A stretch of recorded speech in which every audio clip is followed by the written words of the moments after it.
সুমাইয়া সাঈদ নামে এক নারীকে গ্রেপ্তার করেছে গোয়েন্দা পুলিশ। আর এটা নিয়ে ব্যাপক হইচই। কারণ কি? কারণ হচ্ছে এই সুমাইয়া পর্নোগ্রাফিক কন্টেন্ট তৈরি করে তার প্রচার করতেন এবং অনলাইনে বিক্রি করতেন। বাংলাদেশের সামাজিক বাস্তবতায় এটা একটা চমকে ওঠার মতো খবর বটে, কিন্তু চমকের এখানেই শেষ নয়।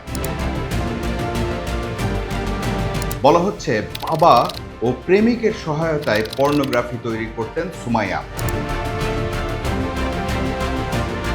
প্রথম চমক পর্নোগ্রাফি তৈরি, দ্বিতীয় চমক প্রেমিকের সহায়তা, এবং সবচেয়ে বড় এবং প্রায় অবিশ্বাস্য চমক খোদ বাবার সহযোগিতা। আসলেই এসব সত্যি নাকি? যে সমাজে নারীদের পোশাক নিয়েই মাঝে মাঝে তুমুল হট্টগোল হয়, সেখানে এমন ঘটনা। আর সুমাইয়াটাকে খবরে বলা হচ্ছে তিনি একজন ইনফ্লুয়েন্সার। কি দিয়ে, কাকে ইনফ্লুয়েন্স করেন তিনি? পর্নোগ্রাফি দিয়ে? তাহলে তো ইনফ্লুয়েন্সার শব্দের মানেই বদলে গেল। প্রেক্ষাপটে আপনাদের স্বাগত জানাচ্ছি আমি মঞ্জুর করিম।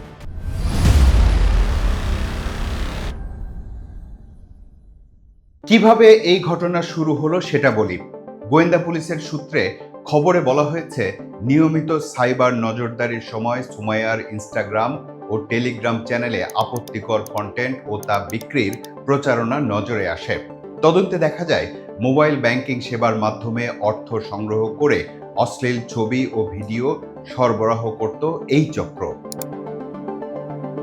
এমনকি নির্দিষ্ট অঙ্কের টাকার বিনিময়ে লাইফ টাইম প্যাকেজ সুবিধাও দেয়া হতো, যার মূল্য নির্ধারণ করা হয়েছিল ৩,৫০০ টাকা। বসুন্ধরা আবাসিক এলাকার একটি ফ্ল্যাটে অভিযান চালিয়ে প্রথমে সুমাইয়াকে আটক করা হয়।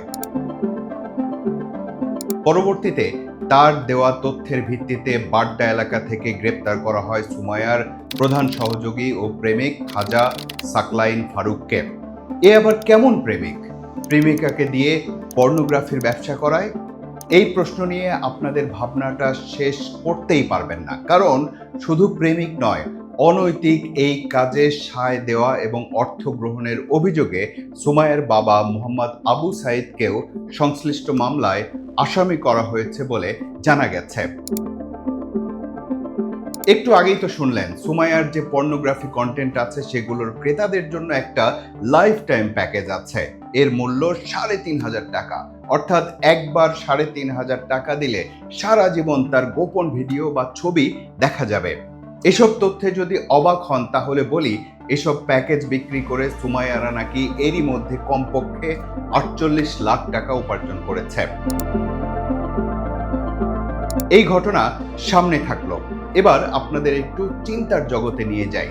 এখানে আসলে একজন ব্যক্তির বিরুদ্ধে পর্নোগ্রাফির অভিযোগের চেয়ে বড় একটি সামাজিক প্রশ্ন আছে। আর সেই প্রশ্নটি হলো, একজন বাবা কিভাবে সন্তানের এমন কন্টেন্ট তৈরিতে সহযোগী হতে পারেন? আবার এটাও প্রশ্ন করা জরুরি, এই অভিযোগ কি সত্য? যদি তদন্তে অভিযোগটি সত্য প্রমাণিত হয়, তাহলে এটাকে শুধু একজন বাবা নৈতিকভাবে কোথায় নেমে গেলেন বলে শেষ করা যাবে না। কারণ এখানে অন্তত ৩টি স্তর আছে। প্রথমত, পারিবারিক বাউন্ডারির ভাঙন। সন্তান ও অভিভাবকের সম্পর্কের মধ্যে কিছু সামাজিক ও নৈতিক সীমারেখা থাকে। যৌন বা এক্সপ্লিসিট কন্টেন্ট তৈরিতে বাবা সরাসরি সহযোগী হলে প্রশ্ন ওঠে, সেই বাউন্ডারি বা সীমারেখা কিভাবে ভেঙে গেল? দ্বিতীয়ত, অর্থনীতি। সোশ্যাল মিডিয়া এখন অ্যাটেনশনকে অর্থে রূপান্তর করে। Views, followers, subscriptions, brand deals, paid content, এভাবে পুরো ইকোসিস্টেম তৈরি হয়েছে। ফলে কোনো পরিবার যদি এটাকে কন্টেন্ট বা ব্যবসা হিসেবে দেখতে শুরু করে, তখন নৈতিক আপত্তিগুলো কখনো কখনো অর্থনৈতিক লাভের কাছে হাঁটতে পারে। তৃতীয়ত, নরমালাইজেশন। সবচেয়ে বিপজ্জনক সম্ভবত এটাই। একজন মানুষ যখন প্রতিদিন এমন কন্টেন্ট ইকোসিস্টেমের মধ্যে থাকে, তখন এক সময় এটা কি স্বাভাবিক? এই প্রশ্নটার উত্তরও বদলে যেতে পারে। এবার আসুন দ্বিতীয় প্রশ্নে। বলা হচ্ছে সুমাইয়া সাঈদ একজন ইনস্টাগ্রাম ইনফ্লুয়েন্সার। এখন কথা হলো, একজন ইনফ্লুয়েন্সার যদি এমন কাজ করেন, তাহলে আমরা ইনফ্লুয়েন্সার আসলে কাকে বলছি? সুমাইয়া সাঈদের ঘটনা যদি কারো মাথায় থেকে যায় তাহলে তো তিনি সব ইনফ্লুয়েন্সারকেই বাঁকা চোখে দেখবেন, বলবেন ও আপনি ইনফ্লুয়েন্সার। কিন্তু ইনফ্লুয়েন্সার শব্দটির মূল অর্থ তো পর্নোগ্রাফিক কন্টেন্ট ক্রিয়েটর নয়। ইনফ্লুয়েন্সার বলতে মূলত এমন ব্যক্তিকে বোঝায় যার সামাজিক যোগাযোগ মাধ্যমে অডিয়েন্স আছে এবং যার মতামত, লাইফস্টাইল, রিকমেন্ডেশন বা আচরণ সেই অডিয়েন্সের উপর প্রভাব ফেলতে পারে। অর্থাৎ একজন ইনফ্লুয়েন্সার কি কিনবে বা কিনছে সেটা অন্যকে প্রভাবিত করতে পারে, কি দেখবে সেটা প্রভাবিত করতে পারে, কোন লাইফস্টাইল ডিজায়ারেবল সেটা প্রভাবিত করতে পারে, এমনকি কোনো সামাজিক বা রাজনৈতিক ধারণাও ছড়াতে পারে। কিন্তু এখন সুমাইয়া সাঈদও একজন ইনফ্লুয়েন্সার। তিনি আসলে মানুষকে কি ইনফ্লুয়েন্স করছেন? এখানেই গল্পটা ভিন্ন দিকে মোড় নেয়। আমরা যদি এই ঘটনাকে শুধু পর্নোগ্রাফির অভিযোগে সুমাইয়া সাঈদ গ্রেপ্তার এটুকুর মধ্যেই রাখতাম তাহলে ঘটনার ভেতরের ঘটনায় হারিয়ে যেত। ঘটনার ভেতরের ঘটনা জানতে চাওয়ার আগ্রহ আমাদের সামনে নতুন একটা প্রশ্ন দাঁড় করিয়েছে। ভেতরে ভেতরে কি এমন একটা জেনারেশন তৈরি হয়েছে যেখানে অ্যাটেনশন নিজেই পেশা, শরীর নিজেই কন্টেন্ট, আর কন্ট্রোভার্সি নিজেই কারেন্সি? এখানে শুধু এই তরুণী বা তার পরিবারকে বিচার করলে হবে না, কারণ এখানে 5টি ফ্যাক্টর একসাথে কাজ করেছে। সেগুলো হলো platform economy, algorithm, audience psychology, family values এবং ইউথ অ্যাসপিরেশন। সোশ্যাল মিডিয়ার এই যুগে ইনফ্লুয়েন্সার হওয়াটা এখন খুবই ট্রেন্ডি একটা ব্যাপার। এখন যার হাতে স্মার্টফোন সেই যেন ইনফ্লুয়েন্সার হয়ে ওঠার চেষ্টা করছে, আর সেটা করতে গিয়ে কে কোন পথ বেছে নিচ্ছে তার খবর আমাদের পক্ষে জানাও সম্ভব নয়। এটা যেন একটা সমুদ্র, এক তীরে দাঁড়ালে অন্য তীর দেখতে পারবেন না। এখন যদি একটা প্রশ্ন করেন যে আজকের তরুণ থেকে বৃদ্ধ পর্যন্ত অনেক মানুষই ইনফ্লুয়েন্সার হতে চায় কেন? সে কি কোনো জ্ঞান, দক্ষতা, শিল্প বা সামাজিক বার্তা দিয়ে ইনফ্লুয়েন্স করতে চায়, নাকি দেখা যাওয়াটাই সাফল্য, এই ধারণাটাই তাদের মাথায় ঢুকে গেছে? শেষে আবার সেই প্রথম প্রশ্নে ফিরে আসতে চাই।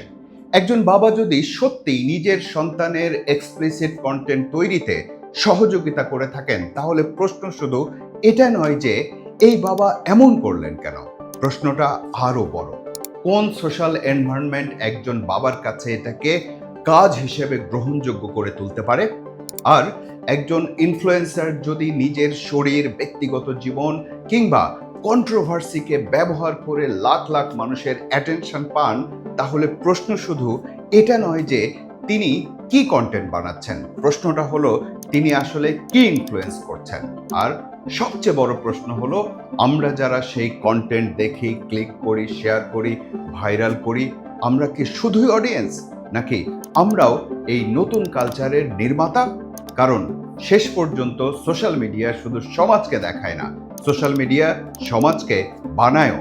আর সেই সমাজে যদি অ্যাটেনশন হয় কারেন্সি, ভিজিবিলিটি হয় সাকসেস, আর কন্ট্রোভার্সি হয় ক্যারিয়ার, তাহলে কি শিখছি?